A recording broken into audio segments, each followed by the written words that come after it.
ძალა სტუდენტების ერთობაშია. ამ ლოზუნგით სტუდენტები ამჯერად თეატრალურ უნივერსიტეტთან შეიკრიბნენ. ეს სტუდენტების ინიციატივის ახალი საპროტესტო კერის შექმნის ფარგლებში უკვე მესამე შეკრებაა.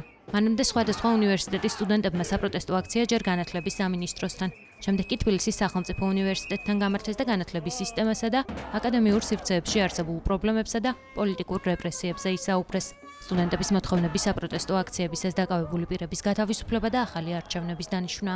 ამას იმიტომ ვაკეთებთ, რომ გაიგოს ყველა ადამიანმა რა ხდება, რომ ისინი არ გახდნენ ხვალ ამ ყველაფრის მსხვერპლი და ვცდილობთ, რომ ყველა ადამიანს ავარიდოთ თავიდან ეს ყველაფერი, ჩვენს მეგობრებს, ჩვენს მომავალს, თუნდაც ადამიანებს, რომლებიც შემდეგ მოვლენ ჩვენს უნივერსიტეტში, თეატრებში მივლენ ეს ადამიანები სხვადასხვა ადგილებში და ეს ხდება ყველგან და ყველაფერს ვაკეთებთ იმისთვის, რომ ეს პრობლემები აღმოვხვრათ. ეს ერთობა, რასაც ახლა ვხედავთ, მე მაგალითად ძალიან მაძლიერებს და ძალიან დიდი мотиваციაა, რომ ესე ვერთიანდებით ყველა ამ კულტურის სფეროშიც, ზოგადად სხვა სტუდენტებიც რომ გვიერთდებიან, სხვა უნივერსიტეტებიდანაც, ესეც ძალიან დიდი мотиваციაა და რა ვიცი, ყველას მოუწოდებ, რომ შემოგვიერთდნენ, ვთხოვ, რომ ჩვენ მხარეს დადგნენ და მოისმინონ რა როგორ ხდება, იმისთვის რომ შემდეგ არ გაუჭირდეთ გადაწყვეტილებების მიღება და სწორი არჩევანი გააკეთონ ყოველთვის და არ დაიჩაგრონ, როგორც ამ ადამიანებს დაემართათ.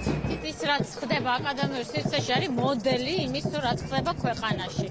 ამიტომ სტუდენტები უბრალოდ როგორც ადამიანები, რომელიც ჯერ არ არიან აი ამ შეგუებას მიჩვეული და ის რაც თქვათ საბჭოთა კავშირ გამოვლილი თაობისთვის უფრო იოლად მისაღები სტუდენტებისთვის ბუნებრივად, ეს არის სრულიად მიუღებელი, რაც არის ძალიან სწორი პროცესი და ჩვენ ყველანაირად ხარში უნდა დავუდგეთ მათ და არ შეიძლება აი ამ პროცესების უგულვებელყოფა და ამის მიღება როგორც ნორმის.